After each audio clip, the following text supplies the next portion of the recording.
Hello, listeners. Been wondering how you can help the show? Probably not. But here are 5 things you can do. 1. Subscribe. Support the show by clicking the subscription link in the show notes.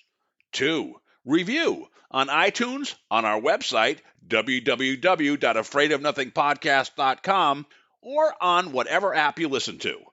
3. Donate. When you go to our website, click the cute coffee cup icon, or in the show notes, click the subscription link. 4. Share. Sharing really is caring. Tell your friends and even your enemies to check out the show. 5. Watch.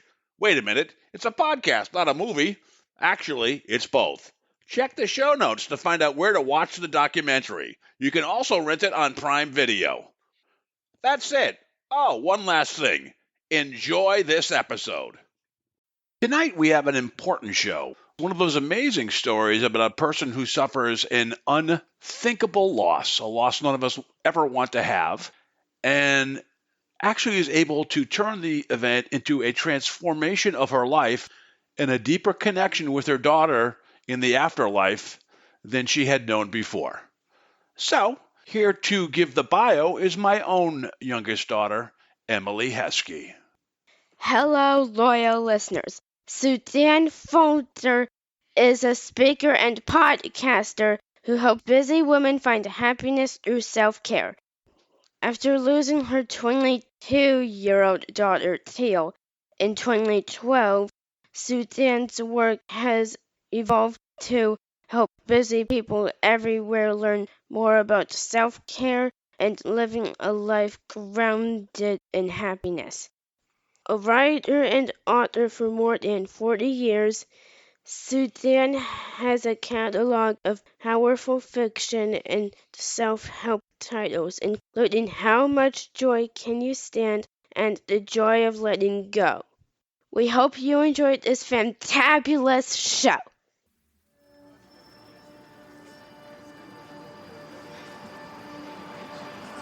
In a world where nothing is known, nothing is certain, reality is not real.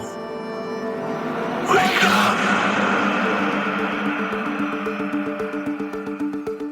Be afraid of nothing. I'm Bob Heskey. Robert. The host with the ghost. This is my podcast, based on my paranormal documentary, Afraid of Nothing. Each episode, we talk to people who see life and the afterlife through a different lens. Join me. Who is this large man? And what's he doing in our bedroom? As we lift the veil and open our minds to see beyond our eyes lie. This is Afraid of Nothing.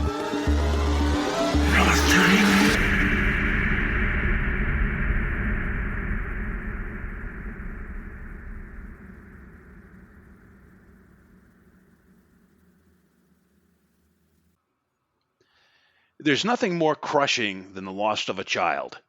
Tonight's guest found hope in her grief and a message of self-care through a surprising reconnection to her daughter, Teal, in the afterlife.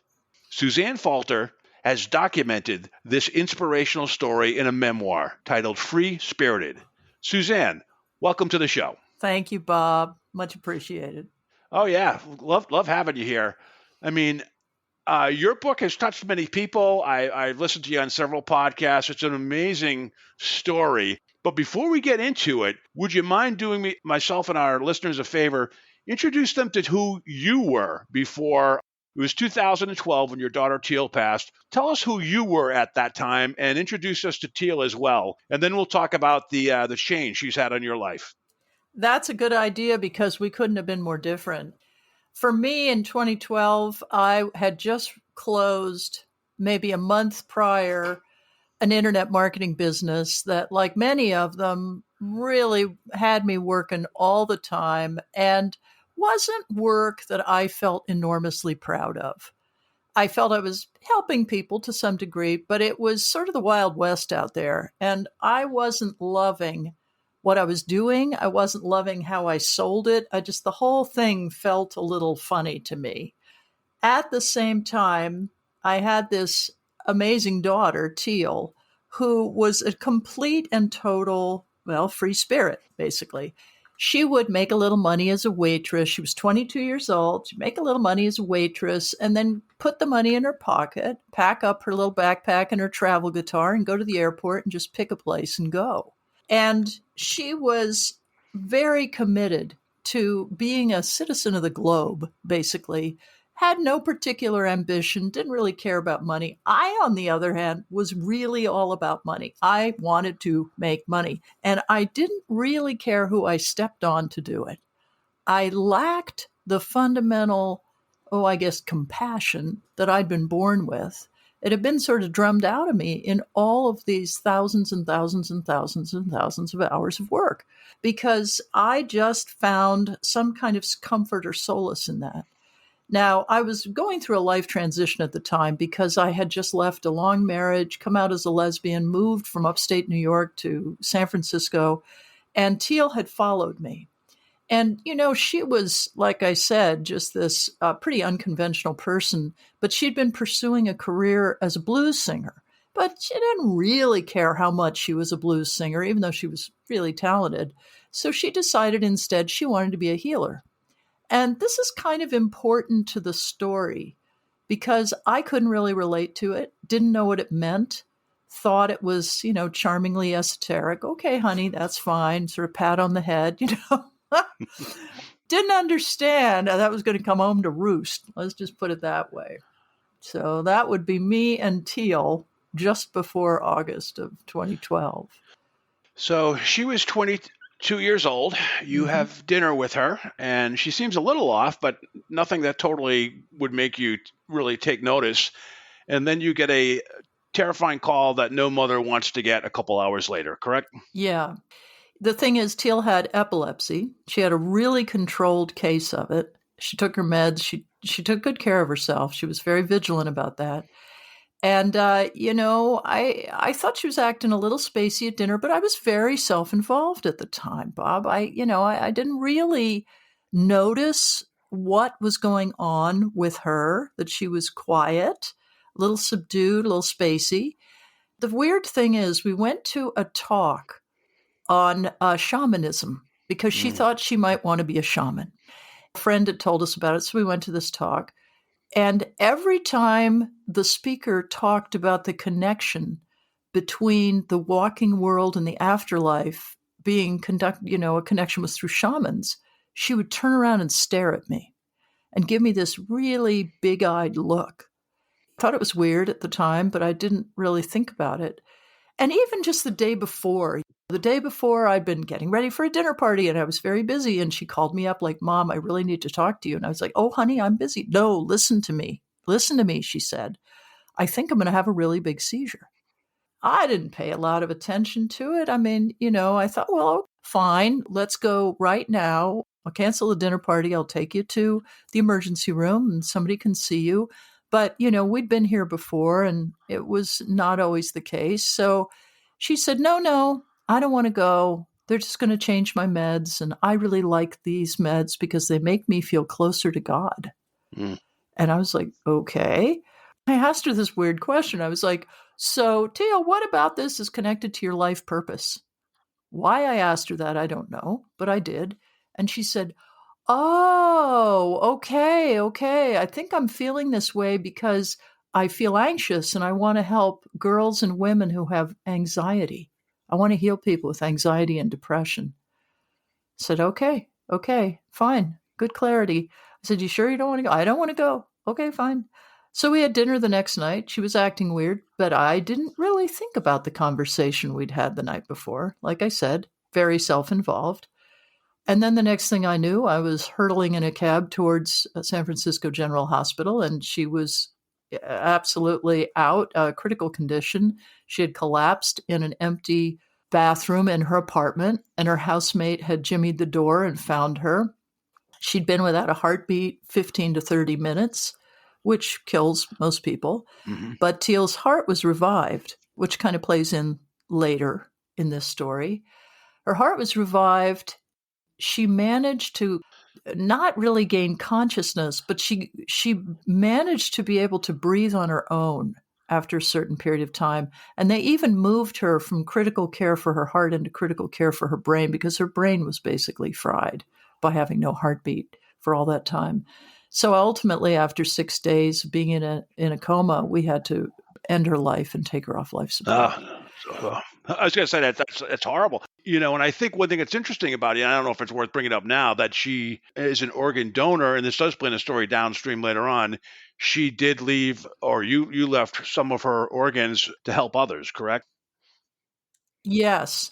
When they made the request for the organs, the medical folks let us know that the way she had died made her an ideal candidate for organ donation, because she hadn't been in an accident. She didn't have cancer. She was in really good shape. She just had this event which had stopped her heart. And they couldn't even really explain it. This is not something that happens to most people with epilepsy. In fact, there is a phenomenon, sudden unexpected death in epilepsy, where people just die like this, and it can't be explained. It's extremely rare.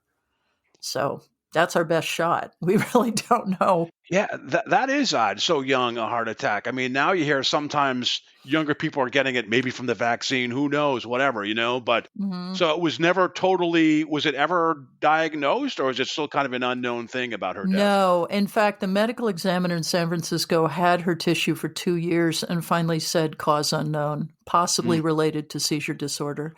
The world's leading expert in sudden unexpected death and epilepsy happened to be her neurologist, believe it or not. Really? Yeah. Wow. A well-known guy. I talked to him afterwards, and he said his guess was that she'd had a massive seizure.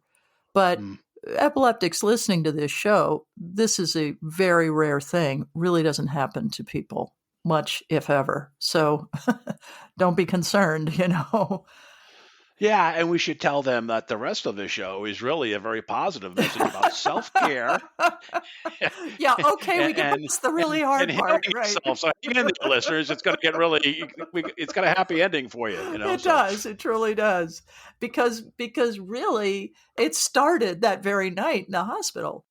I was looking at this girl of mine stretched out on this hospital bed. All around her, the beeping machines and wires and wrapping. And I knew, I just got this like God shot through my body that she was going to die. And I had to dramatically improve my life. I had to become a person like Teal. Not that I needed to be free-spirited and unplugged, but I needed to have a pure heart.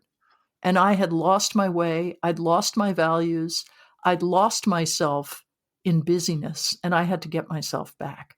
And that was going to be my work. So how did that hit you? Because I have to ask, is usually you're in such grief about your daughter, and it must have been kind of weird. Was it just something how did that thing resonate in your mind during this time? It was very strange. I had a bunch of very strange experiences around her whole death that were so transcendent, is the only word I can use to describe it, that I didn't question them, and they were reassuring experiences. The primary experience when something like this happens is shock. Yeah. It was just hard to believe this was happening. But I found myself standing there, and I put my hands on her feet, and I looked at her, and her eyes sprung open, and then they closed again. And the nurse said, "Oh, that's normal. That's just a reflex." And I was like, I don't think there's anything normal about this. Yeah. The nurse said, "This must be so hard for you not knowing what's going to happen," because, of course, one possibility was that Teal would live in a vegetative state. It was unlikely she would come back from this, but that was also possible, too. There had been miraculous events where people just suddenly sat up in bed and said, "Where am I? What am I doing here?" That was unlikely, but possible. So I was standing there holding her feet, and I said this thing that just came into my mind, which was, life is change. And I believed that. I believed that I had to be flexible. I had to be willing to go with the flow. And, hey, 2 years earlier, I'd left a 25-year marriage. Then I'd gotten into a relationship. Then the relationship ended. I lost the home that came with it. My business ended. All of that was in the previous 3 months. All that transition once I got to San Francisco. So I was really nimble, loose, open, and free at that moment. Because what I really knew is my life as I'd known it was over. And I couldn't go back to the way it was. Could not. Was not going to happen.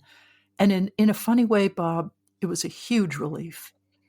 It was strange. It was awful. It was terrifying. It was the beginning of grief like I've never known in my life. But at the same time, there were threads of joy woven through this grief experience as I began to connect with this larger purpose and even with Teal's energy and even with, I mean, I had what I can only call a kind of a transcendent experience sitting by her bed on the third day of her coma, where I felt her body leave, or her consciousness leave her body. It was like her spirit just lifted right out. And I can't even describe to you in words we would use in everyday life what that was like. All I can say is it felt incredibly joyful. Oh. And I felt this spiritual presence like I've never felt. Then I got up and I walked out into the hospital. And I started to look at all the different people passing me by, and there were, med students and unsheltered people and big immigrant families and extremely high-end doctors. And there was all kinds of people around me. And I saw auras around them, auras of light and energy. And I looked at them and knew what was going on in their lives. And I could feel what their emotional state was. It was like I got this huge sort of fire hose of celestial information. And the weirdest thing is that that's exactly what happened when Teal was born.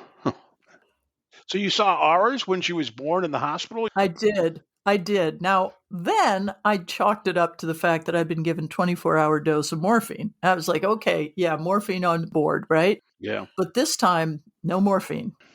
And I was seeing in the nursery nurse was bringing her into me. I'd had a cesarean section surgery. So I was, really sedated and kind of in this recovery situation. And I remember the nurse brought her in, and the nurse was annoyed because she'd been crying a lot. She'd been crying because she couldn't be with me because I was having, post-surgical stuff. Yeah. So she brings this little baby in, and I can see the nurse has had a big fight with her husband. I can see all this stuff about this nurse. It's like way too much information. And I felt deep empathy for this woman. I felt deep empathy for all the people I saw in San Francisco General when I was walking around after that experience at her bedside. I felt empathy in a way I never have.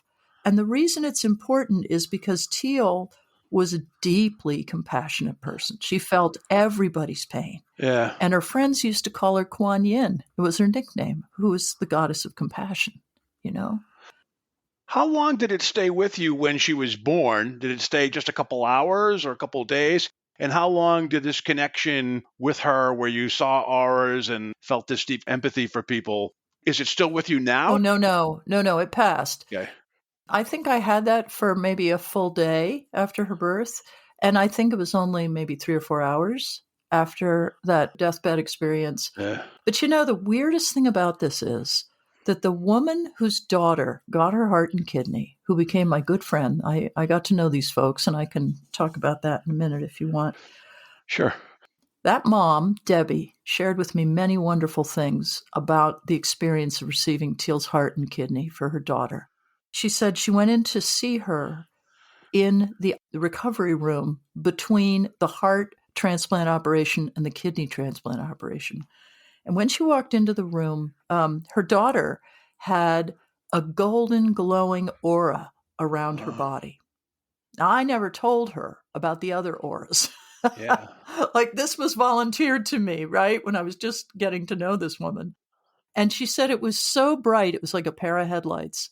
So she says to the nurse, "Oh my gosh, she's glowing." And the nurse says, "Well, yes, of course she has color now because she has improved circulation." And Debbie's like, no, she's glowing. Yeah. And then her sister walks in, right? Yeah. Her sister says, "Hey, she's glowing." They both saw it. Isn't that extraordinary? Wow. Yeah, that's amazing. What still also gets me is that as your daughter Teal was passing, you felt her leaving her body, and you felt her ascension, I guess you would call it. Yeah. How long did you stay with her during her ascension? Was it just till she got to a certain place, or was it? Well, it was pretty quick. It probably took less than a minute or two, Okay. but it was so intense and it was sort of a slowed down experience. So it was a bit like deep spiritual whoosh, is what I would call it. Really? I had many connections with Teal after her death. And in one of them, I was in her childhood bedroom. And okay, a dog just walked in, Bob. It's okay. My last podcast, my dog was playing with a squeaky toy in the background, and my guest thought that it was their chair, or what, so I had to I locked her out this tonight because she's either like playing with a squeaky toy or she's groaning like an old woman in the background. So it's just kind of it's all right. Beautiful. Well, we're dog lovers here, and yeah, somebody just gave me a little brown-eyed look. But anyway, I will carry on. When I was in her room, maybe a year, I want to say year and a half after her death, I went back to, many times I went back to her childhood home, and my former husband and I are still closely connected. You know, I was lying in this little bed, sleeping in her room, feeling her energy all around me.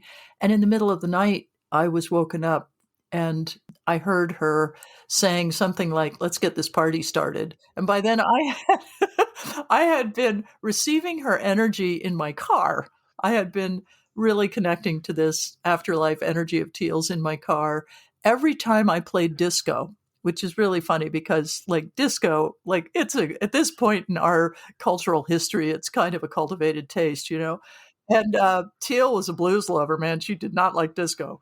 But here comes, the Bee Gees and all this music for the 80s. And it was on an iPod shuffle I had, and I would, sort of car dance or whatever, just kind of get into the mode of the music.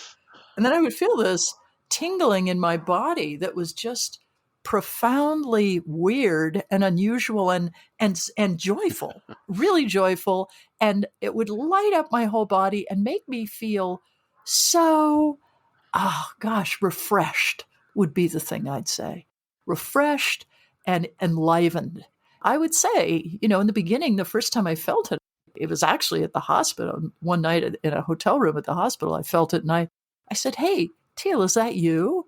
And it's like, "Hi, Mom." Very, very matter of fact. Then eventually, enough times it happened that she would start to laugh through me. Wow. And this little laugh would slip out. Didn't feel like my laugh, felt channeled. I would just sort of go with it. It was really weird, but I did it. And I let that laughter lift me up. I let that laughter guide me. I let that laughter give me some sort of hope, because at this point, had no business, had no home. I was living in a rented room in somebody's house because I wasn't sure where I wanted to live. And now I was grieving and didn't really want to be alone in my own, I was going to have to get a new house or something. I didn't want to be alone. So I just rented a room somewhere. I didn't even know where I wanted to live. I was new to the Bay Area. The whole thing was up for grabs. So I was holding on to that laughter as a little anchor. I didn't even have a lot of friends. Do you travel more now than you did before? Yeah. I don't always travel, but you know what's really weird? The young woman who got her heart and her kidney, she's the one who started traveling. Wasn't such a traveler at first. I was going to say. Yeah. Because you said your daughter does, right? She just went on a whim. So I don't know if she's through you or her. No, my travel days are behind me. I traveled a lot before her death, and I didn't feel so much like traveling afterwards. Yeah. I mean, occasionally, but really, the young woman who got the heart, she got overseas a number of times to some pretty exotic places. So that was pretty exciting. How often does she come to you? And when she comes to you, do you feel like a tingling? Is there like a forewarning or something that lets you know she's coming? I'll say that it's a more settled experience now. I don't have the dramatic tingling, the laughter, occasional, but not very often. I can feel her around me checking in, but often it's when I summon her, and I feel a deep bliss. And it feels less electrical. It used to have kind of this electrical tingly charge, which I think was in the beginning, her energy in the afterlife was new. The whole thing was new. It was new for both of us. It's become much more familiar and comfortable. And as a result of receiving her energy, I've been able to connect with both my deceased parents as well, who I never could really connect with before. And your mom died just a couple months after Teal, right? Right, 6 months later. Yeah, wow. And my mother had serious, elderly dementia, and it was more of a blessing than a shock. My mom had the same thing. It's like a long, painful goodbye. That's very hard. Oh boy, I'll say that's well put. Does she come to the organ donor? What? I probably can't say the young lady's name, but does she come to her as often?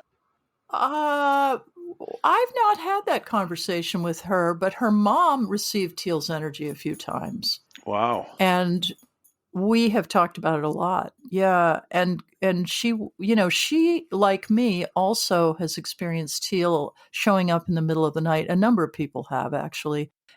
I just did a radio broadcast a few weeks ago, and a guy heard me and emailed me and said, "Hey, I was feeling really desperate and sad. I went to sleep. In the night, I saw this young woman's face, and I wondered if it was Teal. Will you send me a picture of Teal?" And I did, and it was. Wow. I mean, that's kind of cool. Yeah. She had encounters with her friends after her death. One of them is a musician. I wrote about it in the book. She was really questioning which direction to go with her career. It was a big time of choice. And these kids were all became professional musicians. They all went to the Berklee College of Music. Yeah. So she was having a big question about music and which type of music, et cetera. And in her sleep, she had Teal show up. She said to me later, Teal was so lifelike in this vision. And Teal held her hand out, and her friend took it. And she said it was as if she was right in the room with her, and she could really feel her hand. And suddenly she just felt so much reassurance and love. And she said to Teal, "So how is it up there?" And Teal gave her this little funny laugh that they used to do together when they were roommates. They both kind of chuckled about it. Oh, and Teal said, "It's really, really great." I mean, in the morning when she woke up, she felt so clear on what she was supposed to do next. And I love stories like that. I've had quite a few moments of dreams of Teal where I really felt that she was showing me specific ways to go and things to do, and sometimes just hanging out and watching TV with me. Pretty sweet. Let's talk about how you've changed since then. So you used to be a workaholic, money, 60 hours a week. Let's get stuff. And I'm a little bit like that myself, not because I'm so ambitious. It's just I'm divorced. I have 2 kids. They're going to college and, and I'm older and I'm trying to, I feel like I got to keep my head down and just get stuff done. I have friends that reach out to me and say, "Hey, I was in a fraternity in Indiana University. Like, we've got a friend who has a castle in France. Come join us in the spur of the moment for a boar hunt." And it's like, I can't do that. That's going to cost X, Y, Z, and I got to take care of my kids, and I got to pay the rent. And so I'm kind of like a different version of you, but yeah, same thing. I have a hard time getting my head up and enjoying life. So it's difficult. I think one of the most dramatic changes for me was that I learned to ask for help. I had made a promise in her hospital room to become a better person. And when I really told the truth about it, I was a workaholic. I also had addictive money issues around compulsive spending and debting. And I had to clean this stuff up. So I actually went into recovery programs, and I joined a group of sober debtors talking about their money stuff. And I joined a group of other people around addictive work and relationships and such. And I found myself in these rooms full of strangers talking about things that I totally knew and understood. And I began to not feel so alone. And I also started to have some friends. I had not had any friends in my new life. And that was just an enormous shift. Oh. Because suddenly I had people to talk to. I had people to figure things out with. I didn't have to do it all myself. All my life, I had been this high achiever. I have to have the answers for everybody kind of person. Yeah. And I started to really go easy on myself and say, you don't have to have the answers. a friend of mine talked me into not working for a few months to grieve. Yeah. So I did that. And at the end of 2 months, I decided to take the rest of the year off. I was living on my savings with very little money, Yeah. but I was just living really minimally, and it was no big deal. It turned out to be fine. And I did that. And then I ended up not working for another year. Yeah. And eventually, I really had to get some employment. So a job came in and I took it to write fiction, and I started doing that work, and everything was all taken care of, and I was able to replenish my savings over time, and it was all cool. But I hadn't had the ability to let go, to let other people help me, to not have all the answers. I hadn't ever stopped to focus on what I needed to do for me. And in that recovery work, I found self-care. And self-care for me was about setting boundaries, about saying what I want, about getting clear on what I want, about putting the focus on myself for 5 minutes instead of trying to solve everybody else's problems, that kind of thing. Yeah, I do. Like you, I do marketing, and marketing, you're solving everybody else's problems, right? Particularly sales. So Like, it is. Conferences coming up really quickly, or they need something. But it sounds refreshing. It sounds like you have forgiven yourself of your past foibles, and you really have a real comfort in yourself right now, which is really good. It's really good. And I got remarried in 2016, which was just fantastic. I have a wife now who is just a wonderful woman, and very supportive of me and my sort of quest to do what I consider at this point the Teal legacy work, which is healing work with people, Yeah. more as a kind of a coach. Has she met Teal? Well, she met her energetically through me. Yeah. I wouldn't say she's one to connect with the visions and such, but boy, a lot of other people seem to have. It's kind of a thing where when the student is willing, the teacher appears. Is what Now, I you would mentioned say. like you changed your life, you made a conscious decision. Did you find that things just unfolded to you?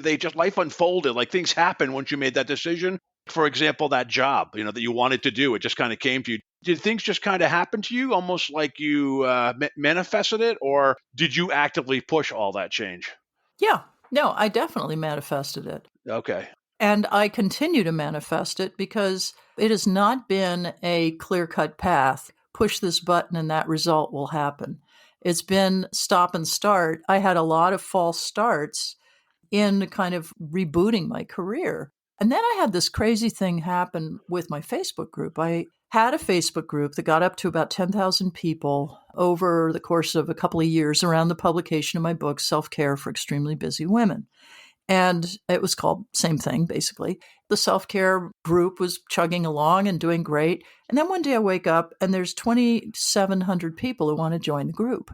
And I'm like, okay, that's weird. Yeah. And I thought it was like one person, 2,700 times, computer glitch. It was 2,700 qualified people wanted to get in this group. And the next day it was over 5,000. Boy. And for 6 weeks, 110,000 people bombarded this group and wanted to join it because Facebook suddenly decided to really promote my group. Wow. So I had to scramble and, get all of these moderators together and really learn how to lead a really huge online group with thousands of posts every day. And what was cool was that we did it. We hand vetted people coming in to keep out the fake profiles. I mean, we just turned the whole thing on a dime, me and this whole team of moderators. And over time, I learned a lot from that group and really learned how to trust the process. I was in a process. I became very clear I wasn't going to do it perfectly. I made mistakes. I wrote about those mistakes in the book, some of which led me to some incredible partners in that project and led me to where I am today, leading this healing work and publishing Free Spirited and doing everything I've done to move forward in some sort of, legacy, Teal's healing legacy work, because she wanted to be a healer. She really believed she was supposed to be a healer. Do you feel like you have her approval? Do you ever sense that? Because now you have a podcast, you have a huge Facebook group, you do podcasts as well. Do you have a YouTube channel? Oh yeah, I have a YouTube channel. I haven't posted much on it in the last year, but the real emphasis for me now is the podcast, and I'm starting to put more together on TikTok and Instagram. And honestly, what I notice is when people have a safe place to ask for help, they will ask for help. And that's what the healing mission has been with a lot Yeah. of this work. She had this experience where she felt she was going to have a seizure. She was in Morocco in a hostel with a friend. They were about to check out, and she dropped her bag and said, "I'm about to have a seizure. I've got to go lie down." So he stayed with her for 24 hours, and she was asleep that whole time. And while she was sleeping, she envisioned two huge snakes wrapping themselves around her body and infusing her with the gift of healing, because, the two snakes are the ancient Caduceus, yeah. symbol, yes, of healing. She never got to find out if she was going to be a healer, because the day after her collapse, she was supposed to begin healing studies at City College in San Francisco. And the person who actually went to City College instead, I much later found out, was the young woman who got her heart, very coincidentally. Really? Yeah. So let me just piece that together. So Teal dies. She leaves her heart. Her heart? Was it her heart? Or Yes, heart and kidney. Yep. Heart and kidney to a person. And that person eventually recovers and takes the vacant spot that she had left open? Maybe not so cut and dried. She just ended up going to that school. Okay. But right. She had a very specific track. She wanted to study cardiostenography, this recipient. That's, what you study when you want to help people with diagnostic imaging who have heart issues.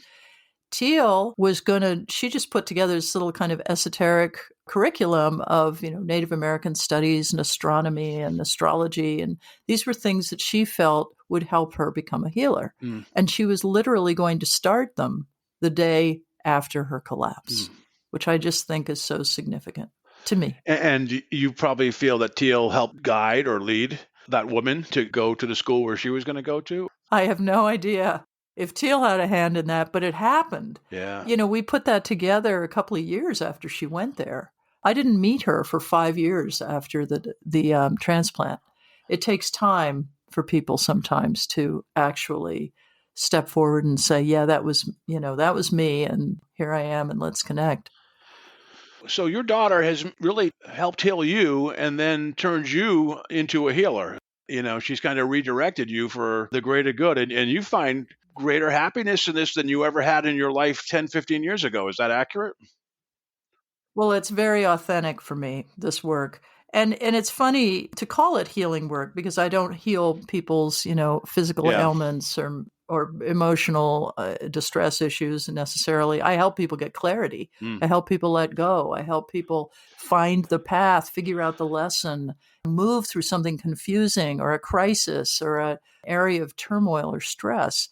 And that's what Teal wanted to do. Yeah. She wanted to heal people having a hard time. That's the hardest thing, to let go. I think you referred to yourself as a let go coach or something on another show. Yeah, letting go coach. Yeah. Because the thing about letting go is you have to be able to allow yourself to be in the unknown. And the unknown is so scary to so many of us. But hey, I hung out in the unknown for years. And what I learned was it was also a very fertile place with some really good guideposts.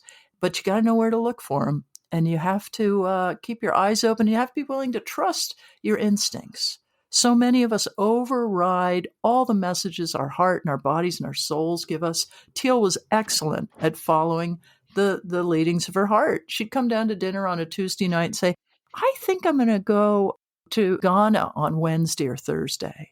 I'm just going to go and see if I can get a ticket. Wow. God bless you. I got to tell you, as a father, I'd be like, oh, no, you're not. Go to your room. Yeah, I would be the don't let it go guy. Her dad and I raised our kids to be world travelers. She went to Morocco with her dad on business when she was 10 years old, and he was working on a film set as a photographer. And a host of women who were in the film took care of her. And they were pretty unconventional people for kids to hang out with, let's just put it that way. And they were so great with her. And she loved it. And it made her realize she wanted to be a citizen of the world. And it was a transformational experience. Wow, that's amazing. And you, how has it affected you? And what do you think after writing this book? What are some key takeaways? We want them to buy the book, but What are some key transformative things you would share with the audience, and what is going on with you as you go forward? I think some of the really big lessons in the book are about slowing down, letting go, tuning into yourself. I mean, that continues to be my practice, and I'm way deeper into it than I used to be. I think I can help people now because I am tuned into myself and I have aligned my life and my lifestyle and everything about my life. I feel so supported and safe and happy that I can now, in turn, really support other people. And, prior to her death, I was supporting all these other people. I had a big client roster, so big I burned out on it. Sure. But I couldn't really support them because I was so broken. Yeah. And everything was so not supportive in my life. I was doing the high stress version.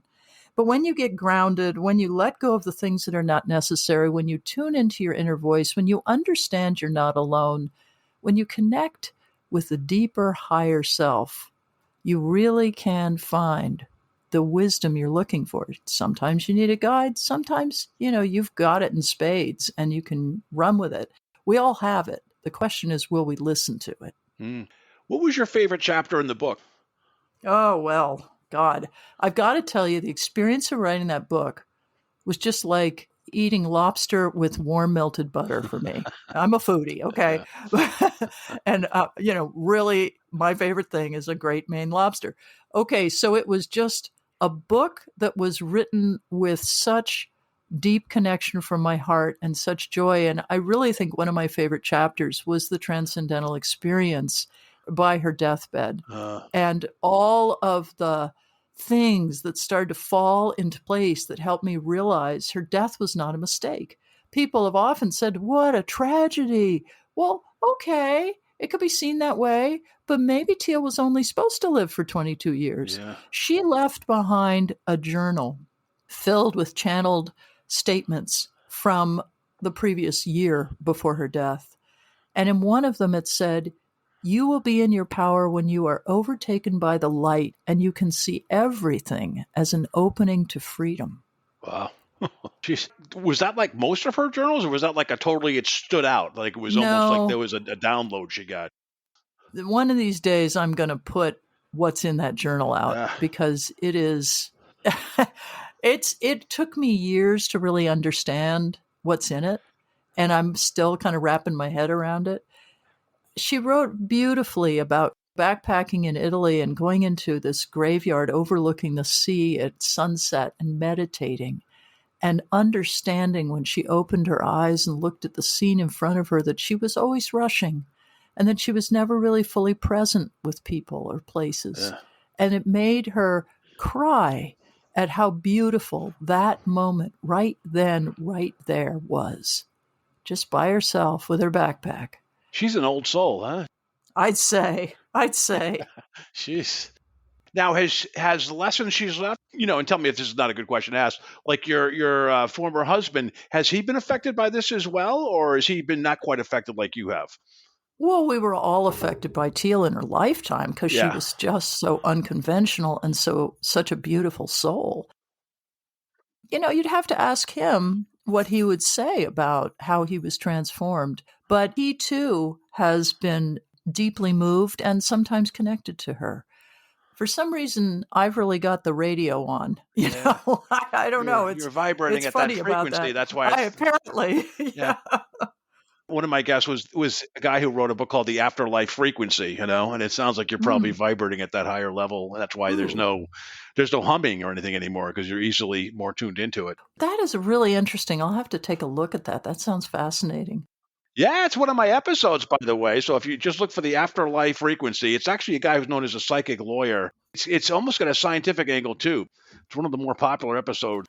Well, because we all know there's a frequency. We all know there's a vibration. I think what I saw in all those glowing auras was being able to begin to tune into vibrations. Yep. I do think that I am way more relaxed and present with her vibe, and that it has to do with vibration. I mean, it totally lands when you say that. It makes perfect sense. So thank you. Yeah, I totally think that as well. Unfortunately, I'm too uptight to be there yet, but at some point I will, We live and we learn, Bob. That's right. Still learning, Suzanne. So what's next for you? Well, what's next on your horizon? And tell us if someone wanted to get, is very moved by what they heard tonight and wants to reach out to you or join your Facebook group or buy your book, what's the best way they can do that? Well, anybody can find my book on Amazon. They just go in and type into the search bar Free Spirited Falter, Falter. It's called Free Spirited: How My Daughter Healed Me from the Afterlife. And come on by the site, SuzanneFalter.com, and I have my podcast, Self-Care for Extremely Busy Women, and lots of other stuff to share. And I am doing these, I call them healing readings, because I don't want people to feel I can heal their medical ailments. That's really not the deal. It's more letting go coaching and helping people understand their way through difficult times. So come on by. I'd love to help people out. So is this over Zoom or in person or both? Zoom. Yeah, Yep. no. And so you actually, as an intuitive, could you pick up someone's aura over a Zoom call, or would it just be a frequency that you pick up about them, a sense you pick up from them? Well, my deal is I've come to understand I'm claircognizant. So I get kind of downloads of what the whole picture is for people and what the emotional situation is and what the emotional possibilities are and what the path is, possible path. So, like I said, it is more like a coaching kind of a practice. I don't look at people and see an aura. I don't talk to the deceased relatives. I'm not a medium. I get a sense of knowing. I get a sense of what is needed to heal. I pull some tarot cards just as a guide. It's a remarkably simple thing, but it seems to help. And I'll do whatever I can to keep it going. And do you follow your own advice and let it go after the session so you don't have all these? Yeah. Okay. I have a ritual. I write down things on a piece of paper so I have, their areas of concern in front of me, and then I crumple it up and I let go of it afterwards. Well, thank you so much. I recommend that people buy your book, check you out online. It'll certainly be in the show notes, but it's been a pleasure talking to you tonight, Suzanne. And I'm so happy that you were able to have a positive connection with your daughter in the afterlife and have such a refreshing attitude, because it certainly could have gone the other way. And it sounds like your daughter helped put you on your right life's path, and you're doing a wonderful job helping people. So congratulations to you. Thank you so much. Delightful to talk.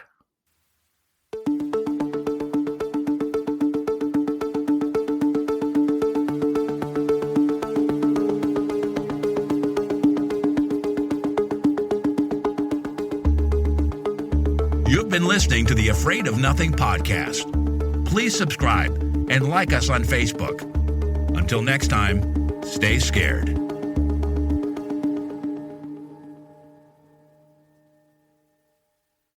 Hey, you're still here? Great. Then why not listen to another episode?